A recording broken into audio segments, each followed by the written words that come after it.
Panginoon sa atin last April 14, 2024, ay patungkol po sa proseso ng buhay na pinagdadaanan ni Joseph mula sa panaginip hanggang sa may sa katuparan ngayon. Yung mensahe po natin ay nakasentro kay Joseph last 2 Sundays ago. Amen? Kung paano na sinabi ng Biblia na mula sa pagiging ordinaryong anak na 17 years old, kung ano-ano ang kanyang pinagdaanan hanggang sa maging isang dakilang gobernador o hari ng buong Ehipto, pangalawa kay Pharaoh. Hindi na natin babalikan yun, yung detalye yun. Pero alam na natin yun na si Joseph ay ganon. Okay. Ngayon, ay mas pagtutuunan pa natin ng malalim na pag-aaral kung paano magkakatotoo ang mga pangako ng Panginoon sa buhay natin, katulad nung nangako ang Panginoon kay Joseph. Kasi ang Panginoon, wala siyang favorites. God is not a respecter of persons. So, kung sino yung nananampalataya sa Panginoon, gano'n ang kanyang treatment. So, kung nananampalataya ka ng malaki, malaki yung matatanggap mo sa Panginoon. Kung nananampalataya ka ng maliit, maliit din yung sa'yo. Kung wala kang pananampalataya, wala ka rin matatanggap. Kasi God is not a respecter of persons. So, pag narinig mo ang salita ng Diyos and then you react according to His Word, kung ano yung reaction mo, yun ang matatanggap mo. Naniwala ka, gagaling ka. Naniwala ka, maliligtas ka. Hindi ka naniwala, magkakasakit ka. Hindi ka naniniwala, mapapahamak ka. Amen. So yan ngayon ang pag-aaralan natin. Pagtutuunan natin ng pansin kung paano magkakatotoo yung mga pangako ng Panginoon sa buhay natin. Katulad nung pinangako ng Panginoon kay Moses. Kay Joseph. Hallelujah. Bakit ba talaga si Moses sumasali? So, ready na po ba kayo?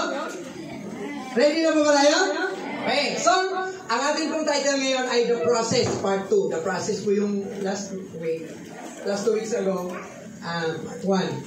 Ang ating pong pinaka-main text ay makikita po natin sa Romans 8:28. Ang sabi po ng Romans 8:28, and we know that all things work together for good to them that love God, to them who are the called according to His purpose. Okay. Ito po ay memorize na po ito nung pag matagal-tagal ka ng Christian. Isa to sa mga napakadaling ibigin na verse na maging paborito, di ba? So, Romans 8:28. Alam natin na ang lahat ng mga bagay ay gumagawa sa ikabubuti ng mga nagsisiibig sa Diyos. Sabihin niyo po, lahat ng mga bagay. Kapag mahal natin ng Panginoon, lahat ng mga bagay, gagamitin niyo ng Panginoon para sa ikabubuti mo kung mahal mo ang Panginoon. So, kahit masama pa yan sa tingin natin or masama ang intention ng kaaway, basta yung bagay na yan, masama man yan, pangit man yan, mahirap man yan, ano man yan, pag mahal mo ang Panginoon, gagamitin niya yan na maging mabuti sa atin. Katulad nung si Joseph ay ibinenta, si Joseph ay naging alipin, si Joseph ay nabilanggo, ano ba yun? Actually, papunta siya doon sa kanyang patutunguhan. Ang resulta pala nun, magiging next in rank siya kay Pharaoh. Kung ako, payag ako doon. He spent 13 years. 17 years old siya, tapos 30 years old siya, nung mahulaan niya ang kahulugan ng panaginip ni Pharaoh, and on that day, he became the governor of Egypt, next in rank to Pharaoh. Diba? Yung iba nga, 13 years ng patambay-tambay, 40 years ng patambay-tambay, walang nangyayari. Siya nagtiis na nagtiis, ang resulta, gobernador ng Egypt. Amen. That's good. Pero if you love God, walang kwenta lahat ng paghihirap na pinagdaanan mo, gagamitin ng Panginoon para sa ikabubuti mo yun. I believe you become a wise person kung pagdaanan mo yung pinagdaanan ni Joseph. Amen. Huwag na lang sana. Huwag na lang, di ba? So, huwag na. Hindi natin kaya. Baka hindi natin kaya. Kasi kung hindi para sa atin, huwag na natin pangarapin. Amen. Baka makatulad dun sa prayer ni Brother Bong. Magitin ko lang to ha. Lord, sana gawin mo kaming katulad ni Polycarp. Huwag naman. O diba? Nabalatan tayo ng buhay, tapos dahil lang naglilingkod sa Panginoon, wag na. Hindi natin kakayanin. Amen? No offense kay Brother Bong. Yung ibig mo sabihin, yung para sa'yo, maganda yan. Plano ng Panginoon yan sa'yo. Amen? Yung para kay Joseph yun. Pero, matututunan natin ang mga leksyon sa buhay ni Joseph. Sa buhay ni Polycarp, sa buhay ni Peter, sa buhay ng mga dakilang ginamit ng Panginoon. So, ang ating dakilang Diyos na Ama natin nasa langit ay maraming magagandang plano para sa atin. Amen? Amen. Sabi ng Bible, saan natin makikita yan? Jeremiah 29:11, di ba? Sabi doon, in the beginning, for I know the thoughts that I think towards you, saith the Lord. Alam ng Diyos kung ano yung mga iniisip niyang mabuti para sa atin. Ang kanyang iniisip ay para sa ating ikapapayapa, ikapapanatag. At hindi sa ating ikasasama at upang bigyan tayo ng inaasam natin na ating hinaharap. Tapos ang resulta nun, dahil may isang magandang plano sa atin, sabi ng verse 12, then you shall call upon me and you shall go and pray unto me and I will hearken unto you. Yun bang panahon ng kahirapan, panahon ng kagipitan, or hindi mo na alam kung anong nangyayari, tapos hirap na hirap ka na, gulong-gulo ang isip mo, sabi ng Panginoon, call upon me. Anak, you call upon me and I will answer you. I will hearken unto you. Kasi maganda ang plano ng Diyos. Kasama sa plano ng Diyos na paghirap ka na, you pray. And pag nag-pray ka, garantisado, tutugunin kita. Katulad nung naging testimony ni Brother Jonathan. Amen. Oh, anak, ito yung magiging kumpanya mo. Oh, tapos maghanap pa sana siya ng iba. Pero yun pala talaga ang kumpanya para sa kanya. Amen, di ba? Ganun ang tao. God is good. Amen. Amen. Hallelujah. And then sabi pa ng Jeremiah 29:13, yung karugtong, and you still seek me, hahanapin mo ako, matatagpuan mo ako. Di ba minsan hanap tayo ng pera, hindi natin makita? Di ba? Hanap buhay, walang makitang buhay, hirap ang buhay. Hanapin mo ang Panginoon, makikita mo. Kasi yun ang sabi, if you seek me, you will find me. Pag naghanap ka ng pera, ang hirap hanapin ng pera. Sabi pa ng amo ko dati, Mark, bakit ka magre-resign? Hindi pinupulot ang pera kahit saan, sabi niya. Kung mag-ikot ka sa buong Las Piñas, buong maghapon, tingnan natin kung makapulot ka na 5 piso buong maghapon. Totoo nga yun. Kasi lahat ng tao may pera, may piso, may 5, may 10. Hindi nila yun inalaglag para mapulot mo, di ba? Swerte ka pag nakahanap ka na 5 piso. Meron sigurong matanda o bata na nalaglagan ng pera. But if you seek the Lord, you shall find the Lord. If you seek money, sometimes you cannot find money. Kung naghanap ka ng pera, hindi mo mahanap ang pera. Naghanap ka ng trabaho, minsan hindi mahanap ang trabaho. Maghanap ka sa Panginoon, matatagpuan mo ang Panginoon, at matatagpuan mo ang kanyang magandang plano sa buhay mo. Magkakaroon ka ng expected end. Amen. Yung ending na gusto mo. But be careful. Pag sinabi kasing expected end, ibig sabihin, kung ano yung expectation mo, yun ang matatagpuan mo. Kaya you better develop a faith na nanggagaling sa salita ng Diyos. Kasi kung ini-expect mo, ang hirap ng buhay, itong mga anak ko talaga, mga pasaway ito, maghihirap talaga yan sila. O yun ang ini-expect mo, walang magandang mangyayari doon. Because God will give you the expectation of your heart. So you expect, pagpapalain ako ng Panginoon, sabi ng Panginoon, I will make your children mighty in the land. Sabi ng Panginoon, you shall ask anything in my name and I will do it. So if you expect that, that will happen to you. Yan, ganun lang po yun. Amen ba? Amen. So we better change our expectation. Paano ma-change ang expectation mo? Listen to the Word of God. Read the Word of God. Study the Word of God. Keep the Word of God in your heart and then it will happen. Amen. The Word of God will happen in your life. Amen. Because the Word of God is already real in your heart and in your mind. Amen. So kaya nga ito, alam ng Panginoon at nasa isip niya para sa ating lahat ang ikabubuti, hindi ang ikasasama natin. At magkakaroon tayo ng maganda o inaasam na bukas. Kaya mag-start na kayong mangarap ng magagandang bukas. Kasi sabi pa na yung Psalms 37:4, delight thyself also in the Lord and He shall grant you that desire. Yung inaasam ng puso mo, pag nag-enjoy ka sa Panginoon, sulit yan. Nasa sayo yan. Amen. Automatic yan. Yes, Lord. Amen.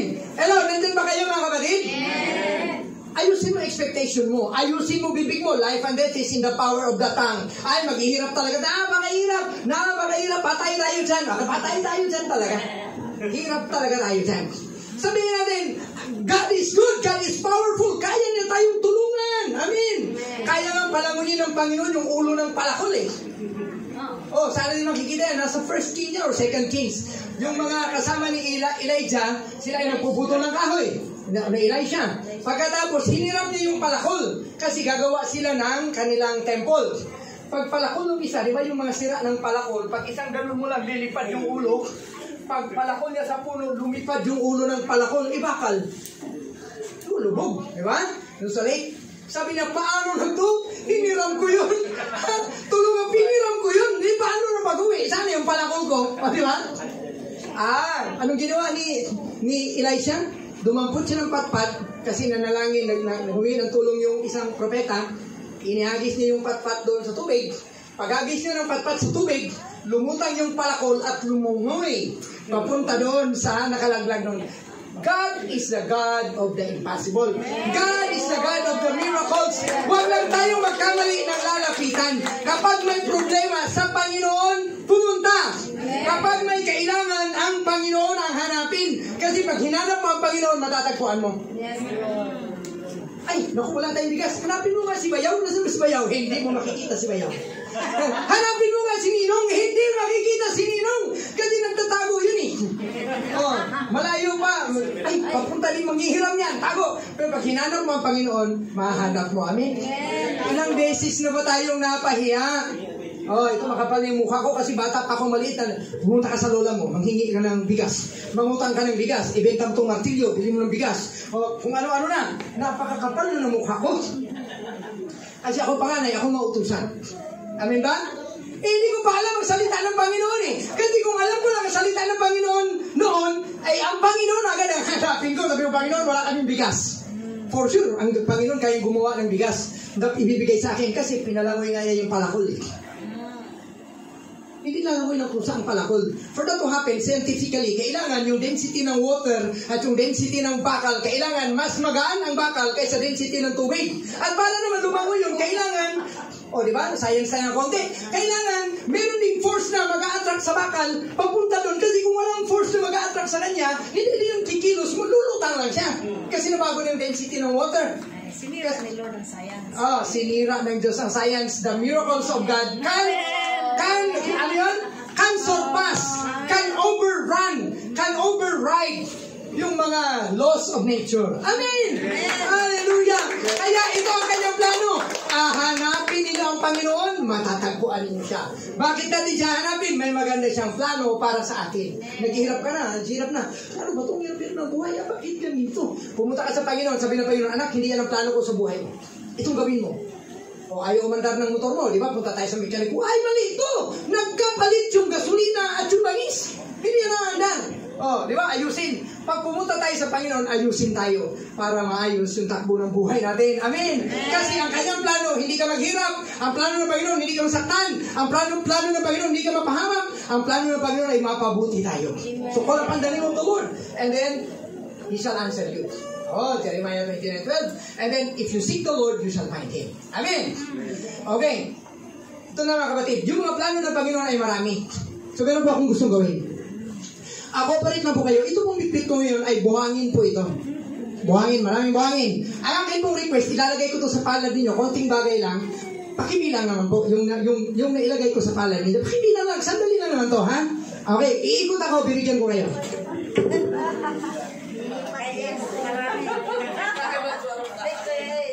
Dahil marami. Ace, yan ha. Bilangin mo yan. Bilangin nyo ha. Bilangin. Tatlo lang akin. Bilangin yan. Ito. Bilangin. Kasi meron pong minsan yung Panginoon sa atin na napakaganda. Ay, mapuin pa din. Huwag nyo lang itaas ha. Huwag yung hipan. Kasi makapagpag yan. Di ba? Bilangin mo to. Meron yun. Bilangin mo. Bilang. Ikaw. Bilangin mo. Pang. Bilang mo ha.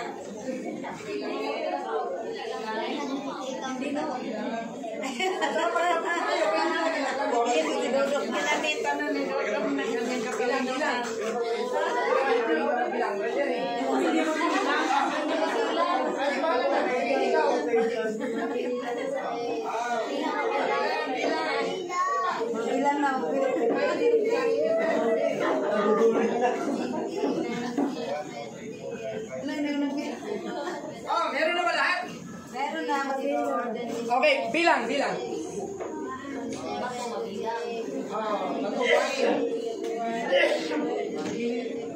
Hallelujah, thank you Lord God. Kung kaya niyong bilangin lahat, pagtsagaan niyo yan, maraming buhangin yan, bilangin. Pastor, basta lang yung nabilang. Bahala na. Sige, buhangin. Okay, kung hindi nyo kayang bilangin, estimate nyo na lang. Kasi mahirap bilangin, dami, di ba? Estimate mo na doon. Estimate mo. Pero sa totoo lang, yung pinabibigay ko sa inyo, isang ganun lang, palagay ko sobra 200 na yun. Sobra siguro 2,000. What's the point? Sabi pa ng science, the point is the intersection of two lines created by the point. How precious also are thy thoughts unto me, O God. How great is the sum of them. Diba sabi, for I know the thoughts that I think towards you, declares the Lord. Alam ng Panginoon, mga iniisip niya.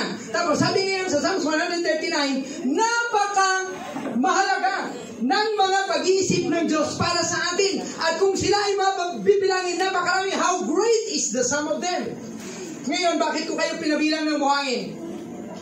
If I should count them, they are more in number than the sun. When I awake, I am still with thee. So nabilang niyo po yung nilagay ko sa inyong kamay.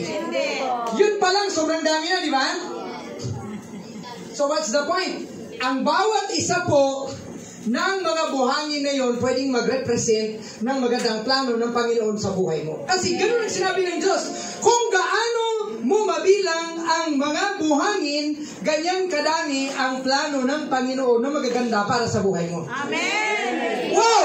Praise God! Hallelujah! Ang dami kanilang magandang plano para sa akin! We will enjoy that! Hallelujah! Itapon nyo na yan, baka makain nyo ba yan? Naintindihan mo ba natin? How precious also are the thoughts unto me, O God. How great is the sum of them. Ngayon, punta tayo sa ating mensahe. So, for illustration purposes, nagawa na po natin yun. Binigyan ko kayo ng mga bahagi ng buhangin at pinabilang ko po sa inyo. Mahirap bilangin, ngunit sabi ng Panginoon, ang lahat ng iyan ay nagre-representa ng magandang plano ng Panginoong Diyos sa buhay natin. Siguro, halimbawa, sabihin natin, si Brother Bong, yung kanyang buhangin ay 200. Brother Bong, can you imagine, merong 200 na plans ang Panginoon na mabuti para sa buhay mo? Can you imagine, Auntie Terry, may 200 na magandang plano ang Panginoon sa buhay mo? Hindi ka matutuwa doon? Amen. Ikaw ay payayamanin, ikaw ay paaasinsuhin, ikaw ay dadalhin sa langit, patatawarin ang iyong kasalanan, ikaw ay basta pagpapalain, ang daming plano. Hindi ka ba matutuwa doon?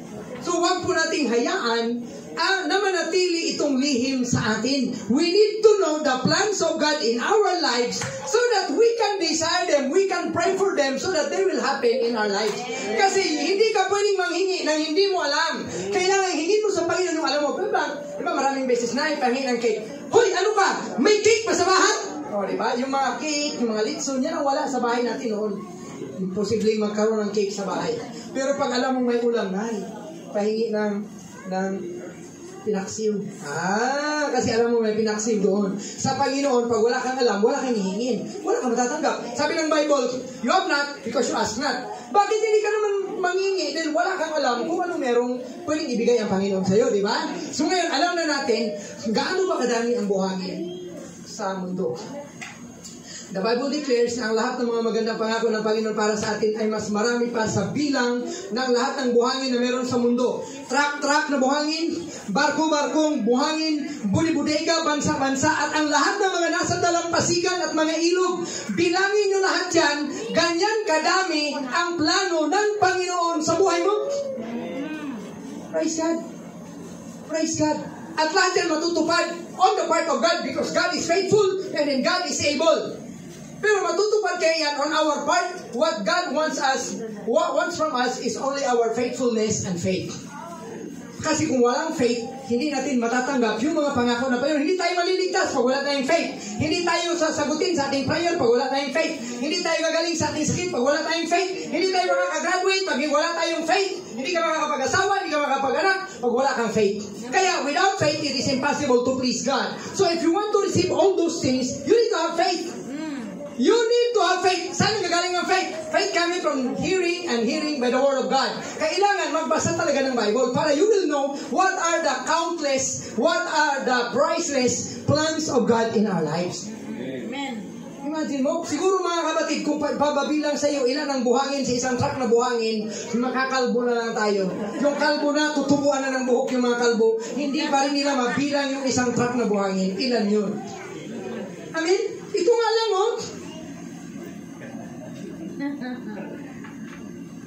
Amen. So, imagine po natin saglit, maraming plano ang Panginoon para sa iyo at lahat ng plano yun ay para sa kabutihan. Wala doon kahit isa na maghirap ka. Pag sinabi, ayan, nag-born again, naghirap tuloy, hindi yung plano ng Panginoon. Naghirap siguro dahil hindi sumunod sa Panginoon. O naghirap dahil hindi niya alam, kinakaaway siya ng demonyo para umalis sa pagka-born again. Umalis sa pagka-Christian. We need to know the plans of God. Amen? So think about that. Tapos may magsasabi pa ba na kawawa siya? Paano ka kawawa? Inagpaplano ang Panginoon sa iyo na napakaraming puro magagandang plano. Kawawa ka ba nun? Ito na lang. Gusto ng Panginoon tayo mapunta sa langit. Kawawa ka ba dyan? Kawawa ka ba kung dadalhin ka ng Panginoon sa langit? So, hindi na po ngayon panahon para ng self-pity party. Party tayo mga self-conscious, mga self-centered. Party tayo, wala tayo eh. Mga ano tayo, api-api. Oh. Hindi na dapat magsabi na wala ng pag-asa, walang nagmamahal sa iyo. Kung alam mo lang ang plano ng Diyos sa buhay mo, ganun ka ka-importante sa Kanya. Mahal ka ng Panginoon. Amen. Hallelujah. Praise God. Hallelujah. Thank you, Lord. Pag naisip ko ito, napakabuti ng Panginoon. Sabi ni David, ito pong lyrics na to ni David, hindi ko alam kung nasan ito mahanap sa Psalms. Basta nung bago akong lumabas Christian, tumanggap sa Panginoon, nabikas ko po ito sa bibig ko. Kasi nung tumanggap ako sa Panginoon, katatapos lang ng bagyong Bising. At nung matapos ang bagyong Bising, sira ang aming bahay, tumba lahat ng nyug sa bayan namin. Katapos yung aming sanggutan, kinukuhanan ng tuba, hanap buhay namin, bali-bali lahat yun. So, nalaglag pa yung kapatid ko sa nyug right after the typhoon, siguro mga 2 days after. Balik yung kanyang braso, balik yung 2 hita, nasa ospital siya. So, balik yung 2 braso at saka 1 hita. So, habang naglalakad ako, maghahatid ako ng hapunan sa kapatid ko. Ang aming ihatid na hapunan ay saging na luyat. Alam niyo, yung saging na premature. Yung saging na hindi pa naging magulang. Sinaing na namin yun. Pagkatapos, yun ang aming hapunan. Wow, saya-saya ng hapunan, di ba? At least may hapunan. Tapos habang naglalakad ako, ang dilim-dilim kasi halos 1 buwan o 2 buwan, walang kuryente sa aming bayan. Then, grabing damage sa Leyte, bagyong Bising, 1981. So habang naglalakad ako, sabi ko, Lord, napakabuti mo. Yung lahat ng mga stars na yan, lahat yung pinangalanan mo yan eh. Wala pa akong verse na alam kahit isa. Pero dahil tumanggap ako sa Panginoon, the Word of God was already in my heart. I was praising God. Diba? Sabi ni David, what is man that thou art mindful of him? Ano ba ang tao? Bakit tayo iniintindi ng Panginoon? Napakaswerte ng tao. Ang Diyos mang bumababa ng langit, papuntang lupa, para ka lang mahalin, para ka lang sabihan na, anak, huwag kang matakot, anak, huwag kang manghina, anak, mahal kita, anong kailangan mo, ibibigay ko sa iyo. Napakabuti ng Panginoon. Kaya lang mga tao, bingi. Wala ibang pinakikinggan ko niya, kaya lang sarili, ang ganda-ganda ko, ang cute-cute ko. Diba? Makinig tayo sa Panginoon, huwag tayo makinig sa ka-OA-han natin. Amen? Amen ba? Amen. Amen! Praise God! Hallelujah! So, balik tayo. Ilan ang nabilang ninyo? Sige nga. Hindi man ninyo nabilang. Kung itotal natin, ito pa lang. Hindi pa yun nangalahati dito. Sobra siguro 10,000 na yun. Amen. Dito pa lang, doon pa lang, sobra 10,000 plano ng Panginoon sa buhay mo. Ano kaya yung mga yun? Hindi ka ba natutuwa? Kung ipapalagay natin na sa dami ng buhangin sa kamay ng yun ay puro magandang plano ng Panginoon sa buhay mo, dapat magsisipag tayo. Yung word ng Panginoon, sabi niya, naghahanda siya ng lugar sa langit para tirahan natin at babalik siya upang kuhanin tayo. Napakaganda nun! Praise God! Kaya nga na, binigay ng Panginoon sa akin na tayo mga Christians, hindi tayo lugi. Kasi pag humiwalay, sabi ni Paul, for to me to live is Christ and to die is gain. Kahit mamatay pa si Paul, kahit mamatay pa tayo, ang sabi ng Panginoon yan ay pakinabang sa atin. Kasi pag namatay tayo, the moment naghiwalay ang ating kaluluwa, espiritu at ang ating katawan, at that instant, langit tayo agad. And we will enjoy the presence of the Lord and everything that is in there. Kung hindi nyo yan alam, syempre, dahil hindi nyo pa nabasa sa Bible. Pero sabi ng Bible, no eyes have seen and no ears have heard what God has prepared to those who love Him, to those who fear His name. Amen. So napakaganda doon, wala pa nakakita. Mabuti na lang at inalaw ng Panginoon si Mary Baxter para meron tayong ideya ano ang langit. Yung mga bata na na-abort dahil sa kung ano-ano mga kadahilanan, pag na-abort yung bata, sasahurin pala ng anghel yung espiritu niyan. Pagkatapos, dadalhin sa langit yung bata na yun, mag-grow yun. So yung mga miscarriages, hindi mo lang alam kung nagkaroon ka ng miscarriages, hindi mo lang alam to, na yung anak mo pala doon sa langit ay pinapalaki ng Panginoon. Pag namatay tayo at napunta tayo ng langit, natin yung anak mo malaki na, sabi mo, Ma, bakit sino to? Pero hindi ka na rin magtatanong kasi when we are in the presence of God, when we are in the Lord, there will be no questions. Kasi we will know everything that we should know, that we need to know. Amen. Hallelujah. Palakpakan natin ang Panginoon. Napakabuti ng Panginoon. Hallelujah. Thank you, Lord. So, yan ha. Puro naman bilang-bilang to. Bilang. Okay.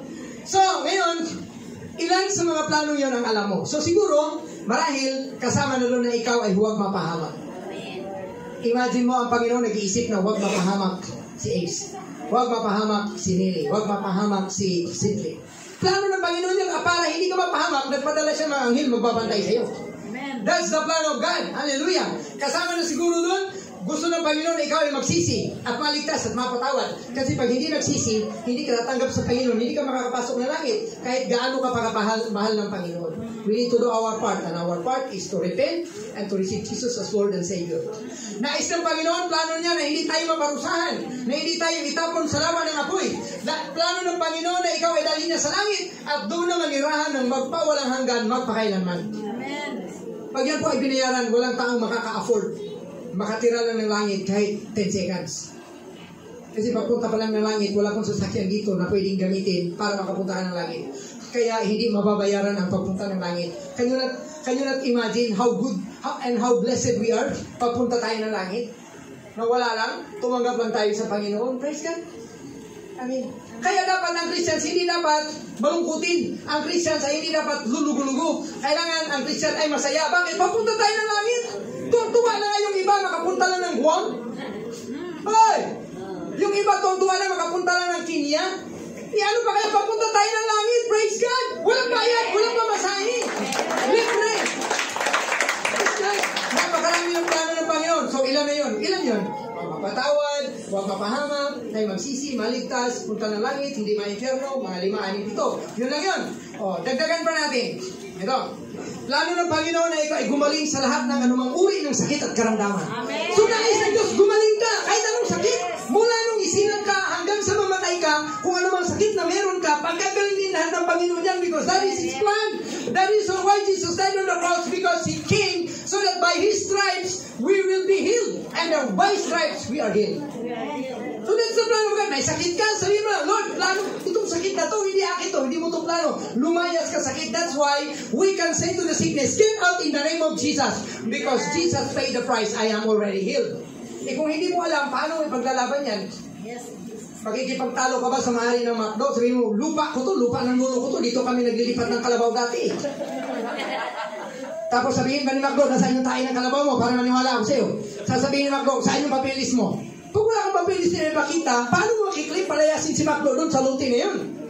You get my point?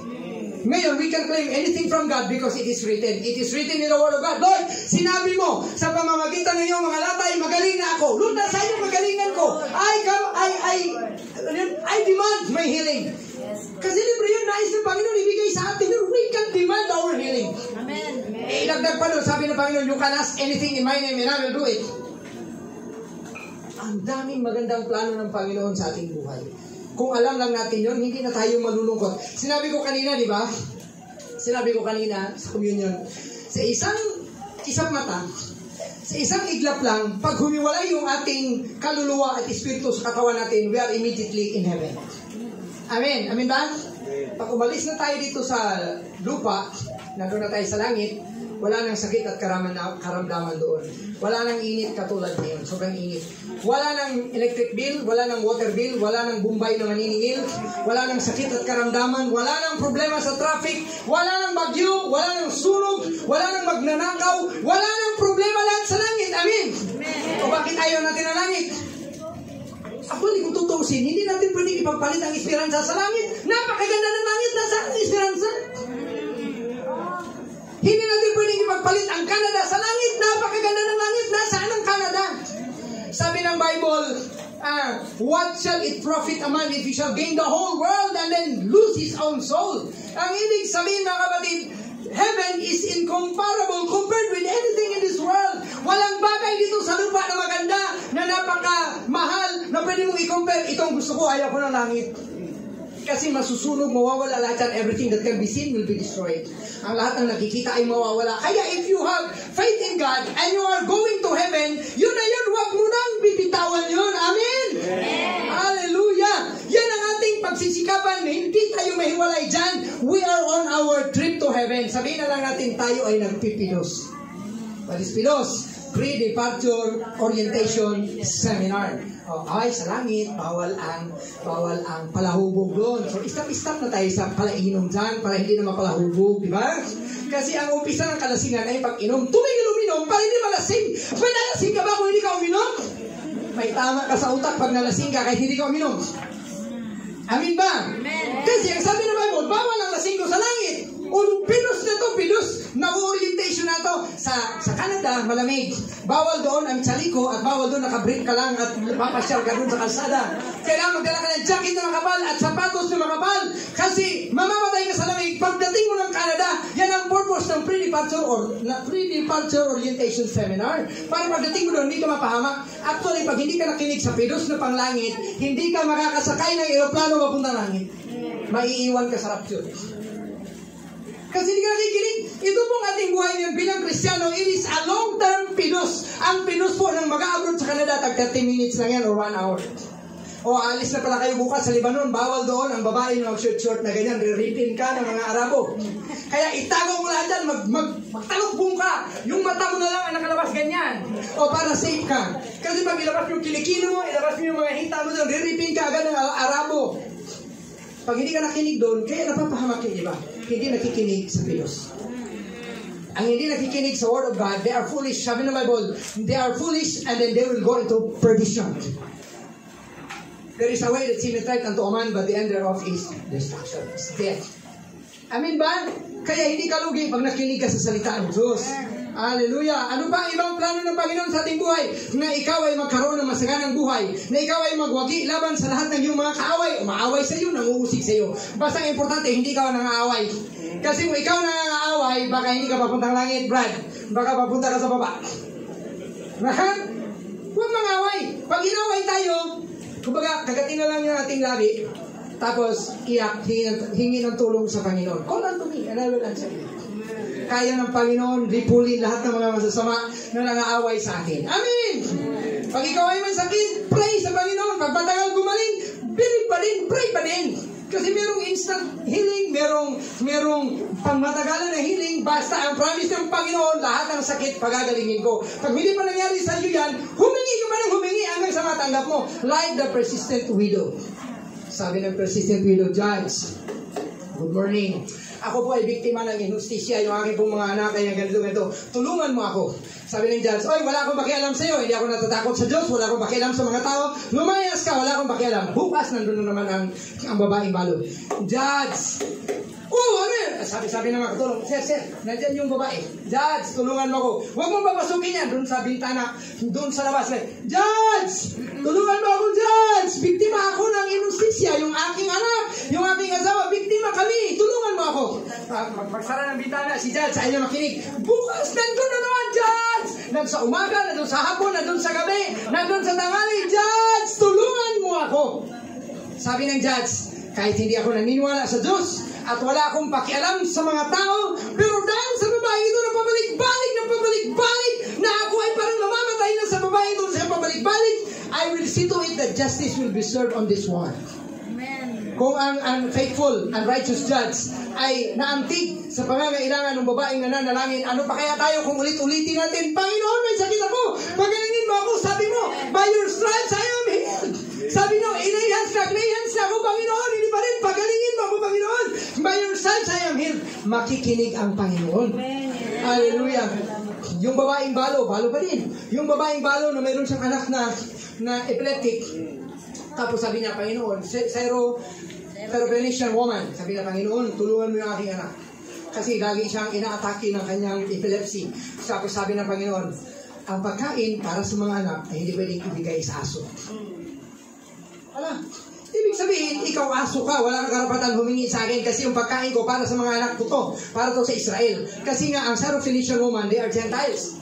Pero look at the faith of that woman, sabi ng Panginoon, tama. Tama ka, Panginoon. Ang pagkain para sa mga anak ay sa mga anak lang. Pero yung mga aso, Panginoon, nakakakain din yun kahit yung mga laglag ng mga mumu. Pahingi ng mumu dyan, Panginoon, para gumaling yung anak ko. Hallelujah. Sabi ni Jesus, this woman has a great faith today. Okay, ang anak mo ay gagaling. Hallelujah. Uy, pinapalamig natin ang buong esperanza. Burutin mo yan, babe. Okay. Tinutulungan natin sila. Baka puhila sila dito. Okay. Amin, naiintindihan po ba natin? Mga kapatid, naiintindihan nyo ba ang pinagsasasabi ko? Hallelujah. Oh, thank you, Jesus. Ano pa ang mga plano na ba yun? Kasi di ba, ang dami? Ang dami? Itong binabasa ko, wala pa siguro 50. Sabi nung sunod dito, na ikaw ay pagpapalain sa iyong paglabas ng bahay at sa iyong pagpasok. According to Deuteronomy 28. You are blessed when you go out, you are blessed when you come in. Amen. Pagpapalain ko ang iyong barns, pagpapalain ko ang iyong pigaan ng mga ubas, pagpapalain ko yung mga alagang hayop, sila ay magmi-miscarriage, sila ay mamumunga, mga anak ng marami, ang iyong mga halaman. So, napakaraming blessings. So, kung ikaw, Christian, tayo, nagtatanim ka ng tanglad, palalaguin ng Panginoon yan. Imagine mo, pag dumami yung tanglad, ikaw ang supplier ng tanglad sa buong Metro Manila. Ilang tanglad, ilang tao ang tinula araw-araw. Tapos may benta kang tanglad buong Metro Manila sa iyo galing. Oh, titinda ka ng asin. Lahat ng asin sa buong Pilipinas sa iyong bodega galing. Ay, yayaman ka, amin. Yan ang blessing ng Panginoon. Kasi yung tinanim ng iba, hindi mabubuhay. Yung sa iyo nabubuhay. Yung asin mo, mas matamis, mas maalat. Oh, di ba? Mas masarap yung asin mo. Hallelujah. Amin. Palakpakan natin ang Panginoon, mga kapatid. Tapikin mo nga yung katabi mo. Pakitanong nga, naumay ka na ba sa mga blessing ng Panginoon sa iyo? Ha? Naumay na ba kayo? Parang hindi na kayo interested eh. Ha? Ito pa, sabi ng Panginoon, ikaw ay pagpapalain sa lungsod, ikaw ay pagpapalain sa bukid. So, kahit saan ka tumira? Pumunta ka sa syudad, pumunta ka sa bayan, pumunta ka sa barangay, pumunta ka sa bundok, kahit saan ka tumira, pagpapalain ka ng Panginoon. That's the blessing of God. Ibig sabihin, ang blessing ng Panginoon wala dun sa pupuntahan mo. Kahit nasaan ka, nandyan ang blessing. Diba? And all my life you have been faithful. Your goodness is running after me. So yung blessing ng Panginoon, kahit saan ka pumunta, sumusunod sa iyo. Amen. Because na-attract sa iyo ang blessing. Because you are the love of God. You are the child of God. Because you are redeemed by the blood of Jesus. You are faithful to our God. You love God.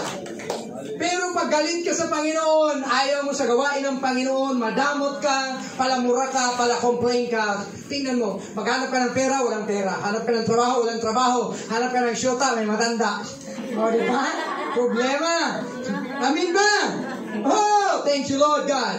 Pero pag hinanap mo ang Panginoon, matatagpuan mo. Amen. Amen. Thank you, Lord. Hallelujah. Susunod sa atin yung mga blessing. Ang yung mga anak, lahat tayo mga kapatid, lalo mga magulang na may anak, wala tayong ibang intention, mapabuti ang anak. Amen. Gusto nyo ba na pagpalain tayo ng Panginoon, mahalin mo ang Panginoon? Kasi isang blessing, and I will make your children mighty in the land. Psalms 112. Verse 1 yata yan, verse 1 and 2. Kapag nampalataya tayo sa Panginoon na we become righteous, ang gagawin ng Panginoon, I will bless your children. Ano po ang ibig sabihin pag pinagpala yung ating mga anak? Meron ka 10 anak, hirap na hirap ka. Grabe, ang diaper, 10. Bumalik ka ng ulam, 10 putol na hiwa ng galunggong. Marami. Pag bumili ka ng kamote, 10 kamote, kasi mag-aaway pag siyam lang. Magsusuntukan yan. Pag bumili ka ng itlog, 10 itlog. Ang gawin mo na lang, haluin mo na lang yung 5, scramble mo gano'n, lagay mo sa kawali, tapos hatiin mo 10. Patas, 5 itlog lang yun. Di ba? Pwedeng 3 lang. O, hati-hati sila. Pero pag pinagpala na ng Panginoon yung 10 anak mo, di ba?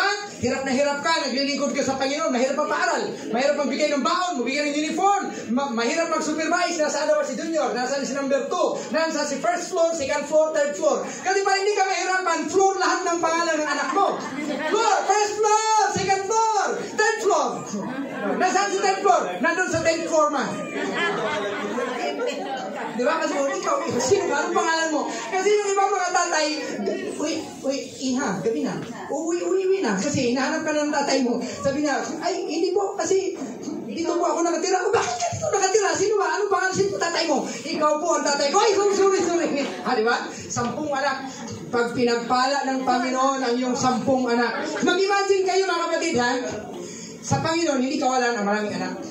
Kasi kahit noon pa man at hanggang ngayon, pag meron ka 10 anak, pinagpala ng Panginoon ang mga anak mo. Napaaral mo ng mabuti, minahal mo ng mabuti, sila ay ginabayan mo sa salita ng Diyos, puro sila mga Christian, mga tapat, may mga trabaho. Sabi mo, anak, anniversary namin ni Mama sa June 13. At ma, 1,000. 10 anak mo, meron ka 10,000. Ang laking hamburger nun, ha? 10,000 pesos na hamburger? Hindi mo kaya ubusin yun. Pero pag hindi pinagpala ang iyong mga anak, hindi pinagpala, Nay, si Junior nakulong, hinuli ng tanod kami. Bakit ang ginawa? Nanuntok. Bakit naman nangyari? Kasi si first floor, nangaway doon, kinampihan si first floor. Bakit naman napunta si first floor? Kasi nakabulan sila ni 10th floor. 10 anak, puro problema. Ang laking sakit na kung hindi nga kalbo, makakalbo ka. Pag kalbo ka na dati, kung lalabas na yung bungo mo talaga nagkakamot mo. Amin ba? Pero ano ang paraan para pagpalain ang ating mga anak? Puntahan po natin yan. Psalms 112. Hallelujah. Nami-bless ba kayo ngayon sa salita ng Panginoon? Gaya ng dati, mahaba na naman po itong ating outline. Baka hindi natin ito matapos. Abutin tayo ng The Process Part 3. Okay, Psalms 112. Verse 1. Praise ye the Lord. Blessed is the man that feareth the Lord, that delighteth greatly in his commandments. His seed shall be mighty upon earth. The generation of the upright shall be blessed. Wealth and riches shall be in his house, and his righteousness endureth forever. Hallelujah!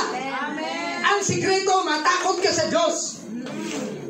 Huwag kang matakot sa kapitbahay, huwag kang matakot sa asawa mo. Kasi kung takot ka sa asawa mo, pag lumiko ka na sa haligi, gagawa ka na ng kalukuhan. Pag lumiko ka na sa poste, hindi na ako makita ng misis ko. Pero pag may takot ka sa Panginoon, kahit kang magpunta, kitang-kita ka ng Panginoon. Sabi ni Pastora, ang Panginoon ang laki ng mata. Diba? Pag may takot ka sa Panginoon, ano ang blessing? Ang iyong mga anak, his seed, ang mga anak mo, seed. His seed shall be mighty upon earth. Pag sinabing mighty, makapangyarihan. Siguro yung iba magiging bihasang doktor, yung iba ay magiging senador, attorney di Campanilla, yung sa'yo dahil masikat talaga attorney di Campana.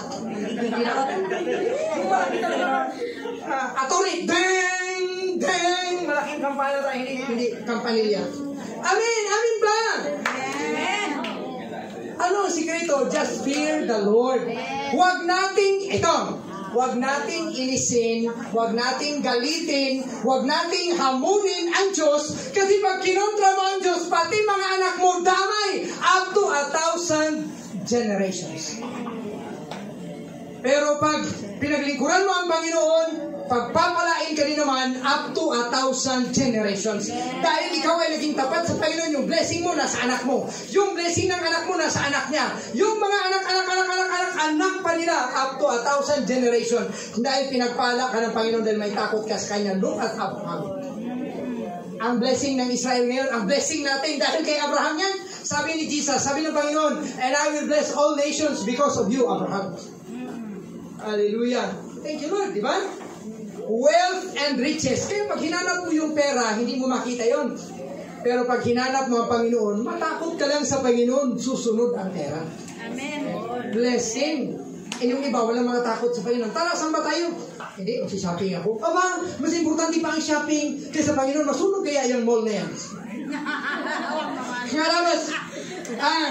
Tara, magsamba tayo, magsuswimming kami. Masunog kaya yung swimming pool na yan. Diba? Diba? Sabi natin, Panginoon, tanggalin mo lahat ng mga hadlang. Ayaw mo magsamba kasi mag-date kayo. Kung mamatay yung sota mo. Hadlang eh. Diba? Hallelujah. Sa totoo lang mga kapatid, mas matindi pa dyan ang galit ng Panginoon kung yung kanyang galit talaga ang ating pakikinggan. Bakit? na impyerno na yung tao, tinutorture pa forever. Forever and forever and forever na torture.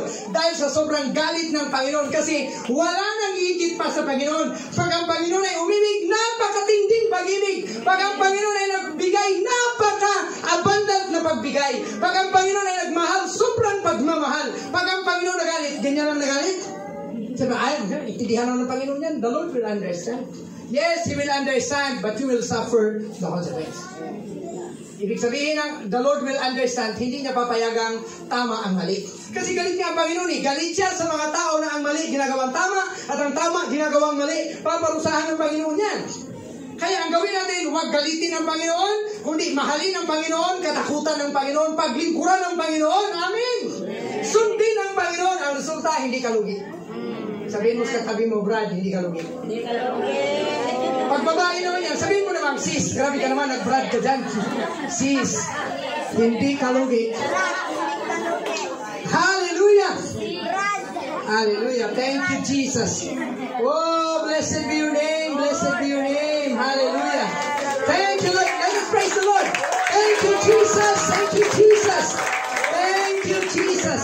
Hindi pa ako tapos mga kapatid, mag-enumerate lang ng mga blessings na meron. Na meron sa meron tayong takot sa Panginoon, di ba? Oh, ano pa? Gusto ng Panginoon na ikaw ay makabuhay ng patay. Amen. Gusto ng Panginoon na ikaw ay manalangin at tutugunin ng Ama anuman ang hingiin mo. Kita nyo gaano ka-effective yun? Kung lahat ng prayers mo tutugunin, may problema pa kaya sa bansa?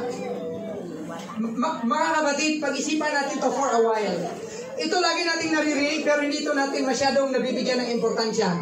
Think. Mag-isip kayo. Alam niyo po ba na kung ang lahat ng iyong panalangin ay tutugunin, may problema pa kaya sa mundo? Wala na. Diba, nagalit ka, Panginoon.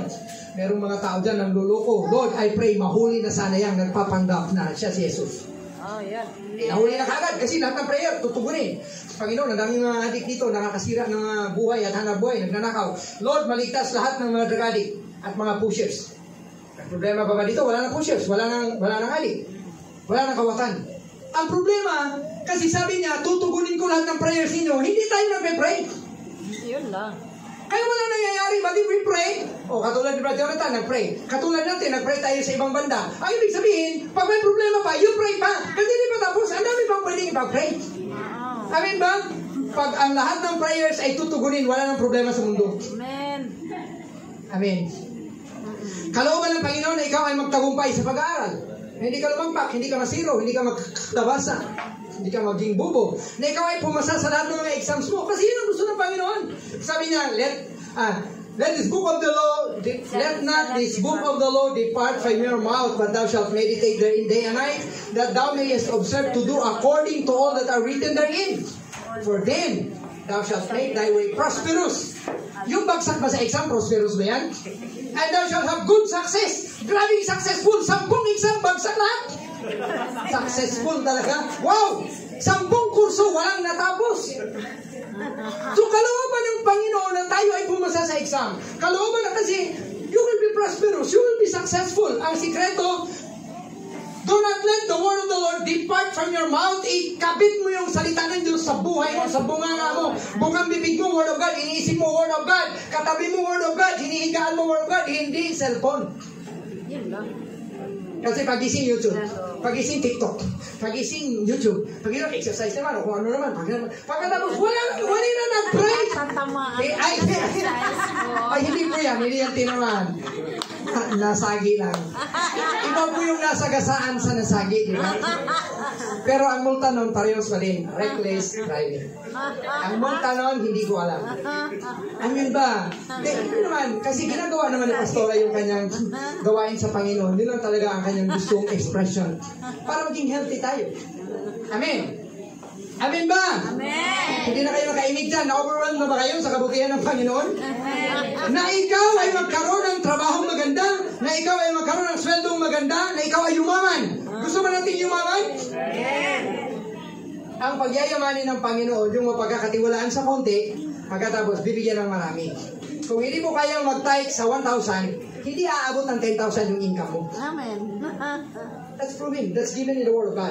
Pero pag mapagkakatiwalaan ka sa 1,000, bigyan ka ng 10,000. Mapagkakatiwalaan ka sa 10,000, bigyan ka ng 100,000. Millions, millions, and millions kasi lagi kang napagkakatiwalaan. That's the key. So yung magagandang plano ng Panginoon pala lahat, tayo ang humahadlang o tayo ang nagpapabilis. Depende kung paano natin siya ipamuhay. So nais ng Panginoon na hindi kaguluhin o sirain. Nais ng Panginoon hindi kaguluhin o sirain ng devourers. Sisrain. Amen. Ano ang sikreto para hindi kaguluhin o sisrain ng devourers? Ha? Typographical error. Yung sekretary ko kasi magaling mag-type yan. Mga kapatid, ang I-communicating, nakakapag-impart ba ako ng mensahe? May naiintindihan po ba kayo? Hallelujah. Nais ng Diyos na walang anumang sandata ng kaaway ang magtatagumpay laban sa iyo. Ibig sabihin that you will not be affected kahit anong itira ng kaaway sa iyo. Famine, temptations, sickness, persecutions, or hardships, or angels, nor dangers, or sword. Yan ang sabi ng Romans chapter 8:35. Who shall separate us from the love of God? Shall famine, or dangers, or sword, nor angels, or things to come, or things in the present? Nothing shall separate us from the love of God. Sa nais ng Panginoon, naaapakan natin ang gawain ng kaaway at sisirain natin. Pero tayo ang naapak. Amin ba? Mga kapatid, ito, gusto ko na itong tapusin. Hindi ko na lang gagawin. Gusto ko talagang paabutin doon sa portion na ano ang benefits if we love God. Pero ganito po, pag hindi tayo nag-obey sa Panginoon, walang milagro mangyayari sa buhay natin. Sabi ng Panginoon, apakan mo ang demonyo, ang leon at ang mga alakdan, at sila ay I've given you the authority to trample upon the lions and the serpents and to destroy all the works of the enemy, and nothing shall by any means hurt you. Ibig sabihin, pag inapakan natin ang magawa ng kaaway, leon, mga alakdan, kung wala silang magagawang sama sa iyo, hindi ka masasaktan. Pero ang problema, kung tatapak ka ba? Ayun lang. Si Moses, nung gagamitin siya ng Panginoon, sabi ng Panginoon, Moses, iagis mo ang tungkod sa lupa. Inagis. Ano po nangyari sa kanyang tungkod? Naging ahas. Tapos sabi ng Panginoon sa kanya, damputin mo ang tungkod mo sa buntot. Yung ahas, damputin mo yung ahas sa buntot. Mahadlo. Kaya nagkahimala dahil dinampot ni Moses, nag-obey siya. Pero hanggat hindi natin inaapakan yung demonyo, hanggat hindi natin inaapakan yung gawa ng kaaway sa buhay natin, patuloy tayong sisilain. Patuloy tayong pahihirapan. Ang sabi ng Bible, apakan. Sabi niyo po, apakan. Paano? We take authority. Sabihin natin, sa pangalan ni Jesus, ikaw, espiritu ng sakit at karamdaman, inaapakan kita, mawala ka in Jesus' name. Mawalan ka ng visa. Apakan in the name of Jesus. The works of the devil. Amen. Pero kung hindi mo aapakan, hindi na alis. Sabi ng Panginoon, rebuke the devil and he will flee from you. If you will not rebuke or you resist, hindi na alis. Ibig sabihin, yung lahat ng magagandang plano ng Panginoon sa buhay natin, meron tayong kaparte. Para maligtas, tumanggap kay Jesus. Plano ng Panginoon. Para patawarin, humingi ng tawad. Para mabago, magsisi. Para pagpalain ng material ng mga bagay, mag-tithes. Para mabigay lahat ng pangangailangan, manalangin. Pag hindi natin ginawa yung ating parte, walang mangyayari sa buhay natin, hindi nadalo yung kalooban ng Panginoon sa buhay natin. Amen. Plano ng Panginoon, walang sino mang makapagpahiwalay sa atin. Diretso na po tayo sa mga benefits ng mga nagmamahal sa Panginoon. Huwag nating, mahalin po natin ang ating Panginoon at huwag tayong sobrang maging makasarili. There is a lesson in here, mga kapatid. Na yung ating sarili lang ang laging mahalaga at ang lagi nating inintindi, mali po yun. Na yung akin, yung amin. Dapat mag-isip tayo, ano ba ang ikalulugod ng Panginoon? Ano ba makakatulong sa kapwa? Kasi if we think constantly about ourselves, ang resulta po niyan ay disaster. Ito po, huwag nating pagkaitan ng Panginoon ng mga nararapat para sa Kanya. Huwag nating nakawin yung para sa Kanya. Dapat mas unahin natin ang Panginoon kaysa sa relasyon natin o sa mga trabaho natin o mga karangyaan sa buhay. Kasi pag ginawa natin yon, mapapabuti tayo. Balikan po natin ang eksena sa Garden of Eden. Tapos na lahat, ginawa na ng Panginoon lahat. Meron ng dagat, meron ng mga tubig, may mga ibon, isda, lahat ng mga hayop. Tapos ginawa niya si Adan at si Eva. Kung nandiyan na si Adan at si Eva, libre na, meron ng tirahan, meron ng pagkain, meron din trabaho. Okay. Sabi ng Panginoon, Adan, Eva, lahat ng pagkain dito, bungang kahoy. Sa'yo na lahat yan, halaman. Pwede mong kainin niya mga bunga, yung mga gulay na yan. Huwag mo lang kakainin itong isa. The tree of knowledge of good and evil. Paano po nakakasira ang selfishness? Yung puro sarili. Sa nakain na lahat ni Eva, ni Adan, yung papaya, yung chiko, yung santol, avocado, nagsawang, bakit yung isa yung pakain ng Panginoon sa akin? Masarap siguro yan. Siguro ang Panginoon ay madamot. Siguro ang Panginoon ay pinapainggit lang tayo. O, kain naman sa ulit. Kain naman sa palay, kain naman sa ulit ng trigo, kain naman sa ulit ng lahat ng mga halaman. O kung paano nila kinain yun, basta kinain tayo, nagsasaing tayo ngayon. Kasi dati sa panahon nito, wala pang rice cooker, walang kuryente. So I believe lahat ng bungang kahoy, kinain lang nila lahat yun. At bunga ng halaman, kinain nilang hilaw. Amen. Kasi wala man sinabi na meron ng rice cooker at saka may technogas na walang ganun eh. O diba? Tapos namakain na naman nila ulit yun. Tingin na naman sila, bakit kaya yan? Ayaw yan ipakain sa atin. Doon pumasok si Satanas kasi nag-umpisa ng maging selfish si Eva, si Adan. Sabi, sinabi ba, totoo ba na sinabi ng Panginoon na huwag ninyong kainin itong puno na ito? Bunga? Oo. Hindi totoo yun kasi ang totoo niyan, pag kinain ninyo ito, magiging katulad kayo ng Diyos. You will know what is good and what is evil. Kainin nyo, masarap to. At sabi ng Bible, and when they look at it, that it was good to look at, tingnan nila yung, diyan po papasok yung tukso, yung sarili. Kasi gusto mo, lahat ng magagandang bagay, lahat ng mapapakinabangan, para sa'yo, para sa'yo, para sa'yo. Kahit hindi na para sa'yo. Kaya nagkakaproblema ang mundo. May asawa ka na, hanap ka ba ng asawa ng iba? Mali. Oh. Meron ka ng show, hanap ka ng tatlo. Kasi ayaw mo ma-firing squad sa February 14. Electric chair ka na lang, ayaw mo ng firing squad. Ibig sabihin, yung pinaghirapan ng iba, kukunin mo pa. Hindi yung para sa'yo. Yung pinaghirapan mo, yung para sa'yo. Ang ibig ko pong sabihin, yung selfishness, ang root, mga kapatid, ng kasamaan at kapahamakan ng mundo. Ang ginawa ni Adan at ni Eva, kinain yung hindi para kanila. Anong resulta? They were thrown out. Sila ay pinalaya sa kanilang free board and lodging sa Garden of Eden. Libre sana yun. Okay? So, kung naisip lang sana nila at natansya ang pakinabang nila sa mga binigay ng Panginoon at kung ano maaaring kahinatnan kung sumuway sila, sana hindi na nila kinain yung bunga ng puno ng karunungan sa masama at mabuti. So, nasa huli ang pagsisisi. Kaya ngayon, ang tao mahirap ng paliwanagan kasi mas marunong pa sila kaysa Diyos. Kasi they know already what is good and what is evil. The problem is, alam na natin ang good and evil, but we not do good.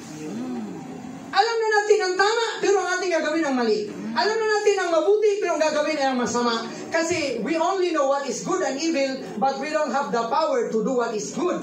Kaya nga, kailangan natin ang Panginoon, kailangan natin ang Holy Spirit, kasi mahirapan tayong mamuhay sa mundong ito kung meron ka lang knowledge of good and evil. But you have no power to resist the devil. I mean, we need Jesus. Sabi ng Panginoon sa 1 Peter, James 4:7, submit yourselves then to God, resist the devil, and he will flee from you. Peter yata yun. Peter 5:7 or whatever. So, ang mangyayari ngayon, yung mga magagandang plano ng Panginoon sa buhay natin, hindi mangyayari kung hindi natin gagawin yung ating parte. Amen ba? Oh, gusto natin lahat yung binanggit kong mga kabutihan. Naalala po ba nyo, ilan pa yung buhangin na binilang nyo? Napakakunti. Kinain na rin ni Pastora. Parang pulburon. Yung binilang ninyo mga kapatid, konting-konti lang yan kaysa sa magandang plano ng Panginoon sa buhay mo. At ang gusto ng Panginoon, lahat ng yun mapa sa iyo. Amen? So, ito po, kailangan ko po itong masabi sa inyo bago tayo mag-uwian. Okay, let us love God. Let us show our love for God by having delight in the Lord and in the works of the Lord. Kasi po, may blessing kapag tayo may takot sa Diyos at minahal natin ang Diyos. Amen. Di ba? Pagpapalain yung mga anak natin, they will become mighty in the land, and then wealth and riches shall be ours. At ang lahat pang mga plano, tumawag ka, at ako ay makikinig sa iyo. Pag hinanap natin ang Panginoon, matatagpuan natin siya. Amen. So, lakaran natin yung tawag ng Panginoon sa buhay natin, and we will end up, mapapabuti tayo. Okay, so ito. Ano po ba ang mga... Know therefore that the Lord thy God, He is God, the faithful God, which keepeth the covenant and mercy with them that love Him. Kapag minahal natin ang Panginoon, anong gagawin niya? God will keep His covenant.